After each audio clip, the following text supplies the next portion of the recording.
I'm Isaac from the Mountain Takes, and today we are opening a medical fraud file that ended with a dead body dangling over the Kangshung face. An arrogant and entitled corporate consultant spent his entire life savings to buy a fake medical clearance certificate just to hide a fatal heart defect from his expedition team. He treated his elite high-altitude guides like hired servants, consuming double his oxygen flow while secretly popping illegal heart vasodilators in the dark. But at 28,000 feet, the human circulatory system doesn't care about your corporate status or your forged paperwork. Sit tight, because now I'm going to explain the shocking sequence of greed, legal intimidation, and pure physical delusion that turned a wealthy executive into a frozen traffic hazard at the top of the world.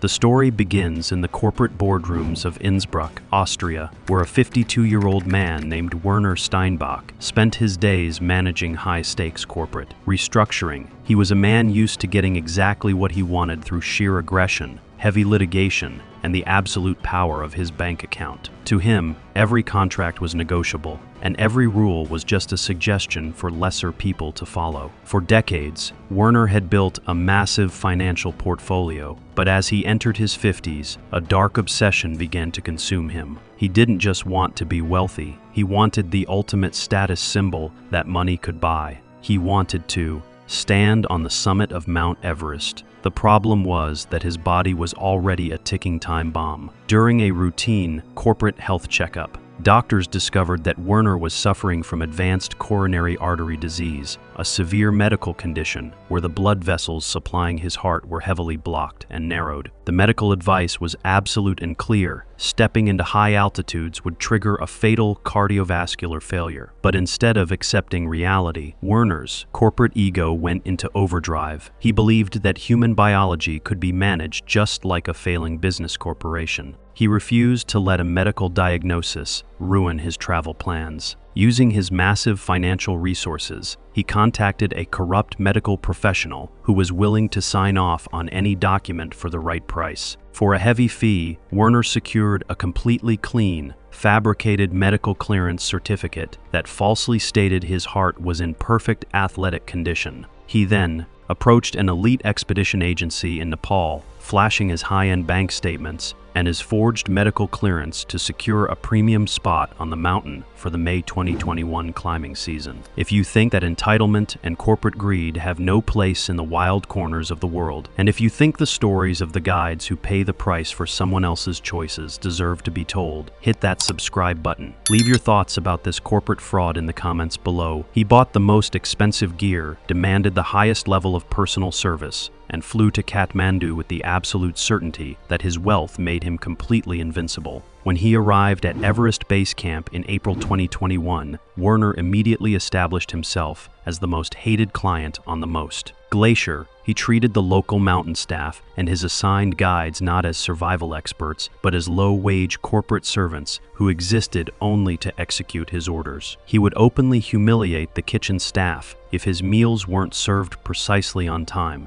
and he constantly bragged about his high-powered legal connections in Europe and Kathmandu. His primary assigned guide was Ngawang Tendi, a 31-year-old elite high-altitude mountaineer who had survived a terrifying 70-foot crevasse fall in 2018. Ngawang was a legendary professional who had already guided clients to the summits of Everest, K2O, and Annapurna. For Ngawang, this specific climbing season was the most critical moment of his life. He was working obsessively to fund the construction of a small 3-room trekking lodge with his wife in Namche Bazaar, a project costing $18,000 that would finally secure his familv Yai's long-term financial independence so he could retire from the deadly, high-altitude trade. The silent conflict between the elite guide and the entitled client began to escalate during the mandatory acclimatization rotations to the higher camps. Ngawang was a deeply methodical professional, and he noticed that Werner's body was reacting abnormally to the altitude. While other climbers adjusted slowly, Werner was constantly gasping for air, his skin turning a sickly gray color even during simple resting periods. During a night at Camp 2,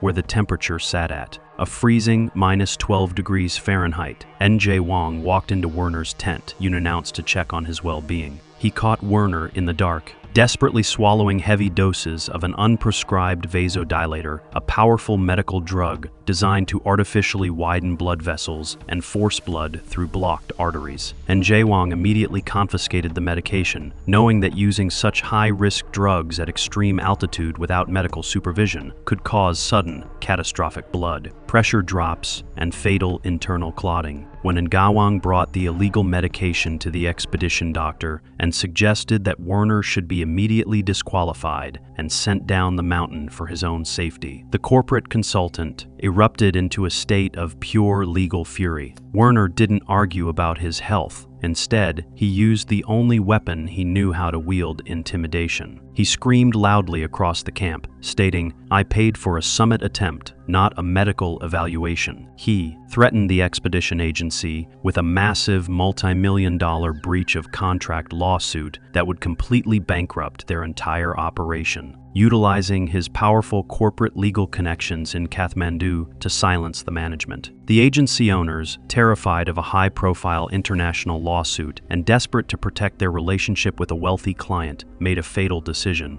They dismissed the doctor's warnings, overrode Ngawang's professional concerns, and told the guide to mind his own logistics and let the client manage his own physical pacing. The system completely collapsed to avoid litigation, leaving Ngawang alone in the high altitudes with a man whose heart was actively failing. Ngawang quietly accepted the situation, realizing he had no institutional support. He stopped making entries in the official logbook, knowing that the corporate machinery had already decided to push Werner upward regardless of the cost. He focused entirely on trying to keep the man alive. On the night of May 21st, 2021, the final summit push began from Camp 4 at 26,000 feet. The weather on the South Col was a frozen wasteland, swept by 50-knot winds that made the ambient temperature feel twice as cold. The tents were flapping like machine guns, the fabric snapping so loudly that conversation was completely impossible without shouting directly into someone's ear. As they moved up into the dead zone, Werner's physical deception began to catch up with him at an alarming rate. His circulatory system was shutting down, and to compensate for his failing heart, he began consuming double his allocated oxygen flow rate, draining the survival cylinders that were meant to act as his safety margin for the descent. Ngawang watched the pressure gauges drop with a feeling of absolute dread, but every time he tried to slow Werner down, the consultant would simply point his gloved finger upward